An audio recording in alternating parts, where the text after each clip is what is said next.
Ասում են հայրենասիրությունը դա գործիք է, ես չեմ հավատում դրան։ Ես չեմ հավատում, որտեվ ես իմ օրինակով եմ տեսել, որ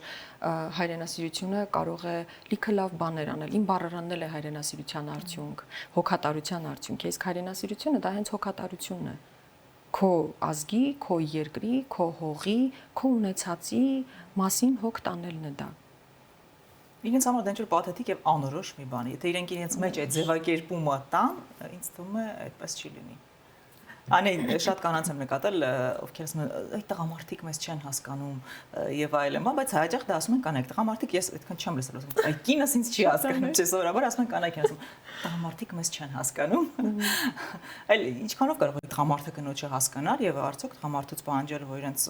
100%-ով հասկանան, դա ռեալ է, ձեր կարծիքով։ Ոչ։ Չէ, կանայք բոլորովին այլ բնույթի են։ Տղամարդիկ շատ լավն են, բայց կանանց հեռատեսությունը եւ իմաստությունը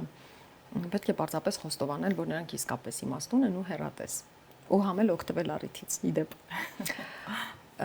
Տղամարդիկ էլ իհարկե իրենց շատ կարևոր դերն ունեն եւ մոլորակի մասշտաբով եւ նորից պիտի գամ Հայաստանի մասշտաբով, բայց շատ տարբեր ենք, ախր։ Եվ այդ տարբերությունը մեջ է հետաքրքիր։ Եվ իհարկե, եւ հենց այդ տարբեր հասկանալի լինում 100%-ով մեկը մյուսի համար դա հնարավոր չէ։ Okay, թող լինի, լավ, այդ okay բառը չեմ սիրում, բայց լավ, իրենք ասում են դա հնարավոր չէ։ Ի վերջո, կա մի շատ կարևոր ուժ՝ սերը։ Սերն է, չէ, կապում մարդկանց իրար։ Դե երբ որ սերը կա, էլ կարիք չկա առանձնապես իրար ուսումնասիրելու, իրար հասկանալու խնդիրներ առաջ քաշելու։ Սերը կա, վերջ, ամեն ինչ լավ է, ամեն ինչ պարզ է, ամեն ինչ նորմալ է, ինչ խնդիր։